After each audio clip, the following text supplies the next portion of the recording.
Okay, a quick demonstration about adding some color to these markers, to these cylinder shapes. Cylinder shapes are about the same principle as with square shapes, and that is basically that the surfaces that are perpendicular to the light source will catch the most light. Horizontal surfaces will also catch more light than vertical surfaces.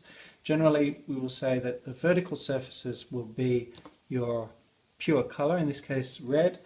So that will start about here, and then we just want to create a gradient through to grey in the shadow side. So just a little bit of theory. You can see on the light direction, if we draw a perpendicular tangent line through here, that the shadow in this standing cylinder is going to start, the shadow side of this cylinder would be just about here. So then you know that the shadow is starting here. This is generally called the terminator. That's the line where light turns to shadow. So what I'm going to do is I'm going to put a shadow on the shadow side of this standing cylinder. On this horizontal cylinder, it's the same thing. I can divide this way, and I can see that it's quite low. The top half of this cylinder will be mostly light, and we'll have just a little bit of grey here. Okay, well, I know with the 4 neutral grey is a good tone for my for this red, so I'm just going to start by drawing a little edge here, and then I'm going to draw some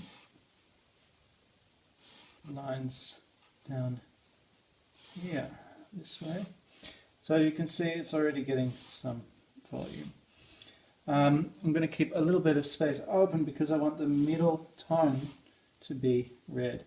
I might actually, it's always good just to put a little bit of shadow on this edge. That helps with the gradient. Okay, then I get my red and I just go over the red.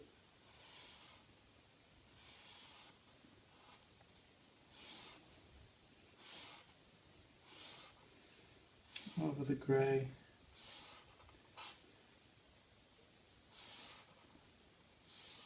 And I want to go just a little bit past the halfway line, and on this side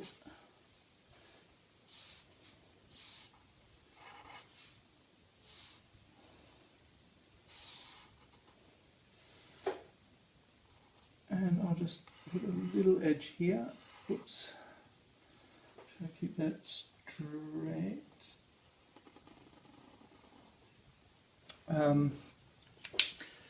And this I'll just keep open. I'm going to use the back edge of this and try and put a little bit of colour on this back edge. Something like that.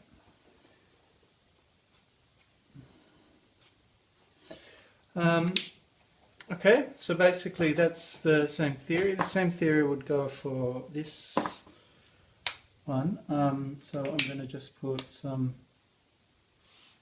grey here, a little bit higher, maybe just to try and define which ellipse I'm going to use for my edge, and a little bit here to try and accentuate that roundness so that the red gets a bit darker as it goes over that edge. So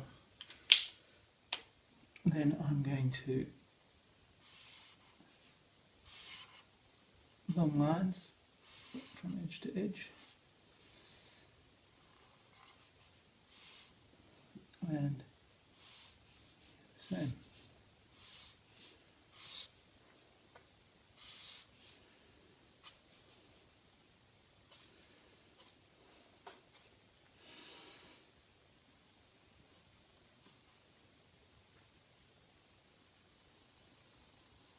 Now I can see I've forgotten something. This edge, this side surface, is a vertical surface in the shadow. So that means this is going to have a grey colour underneath the red. So I'm just, it's basically, it's a just like the shadow side of a cube, a rectangular prism.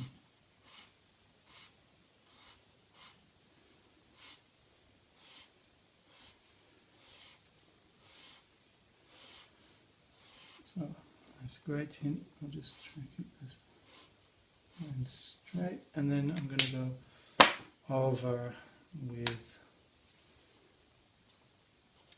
red. Just on that edge.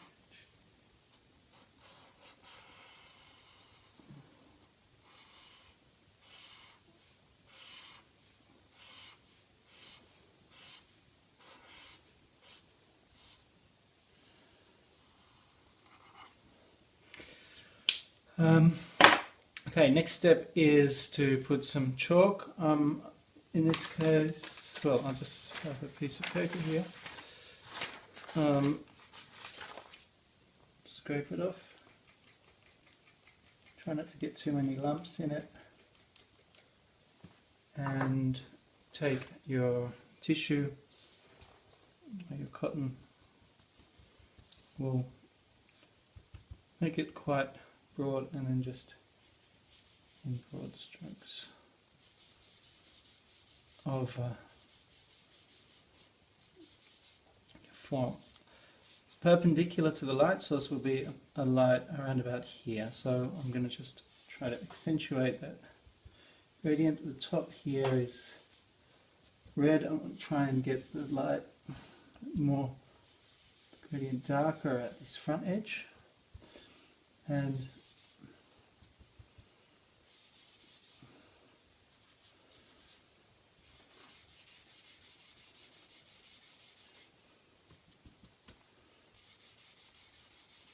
here.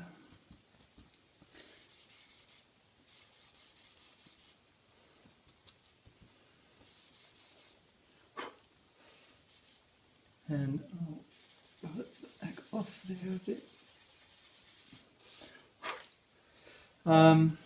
Again, you can improve on this by working with your chalk for a while. Now I'm going to just put a highlight with a piece of paper and an eraser. So rub off a line here. You can see it should stay straight. And I'll rub off a line here just to get it a little bit brighter. That will give it a bit more of a glossy effect if there's a hard edge on it. And then I can just rub out any chalk that's gone off of the edges.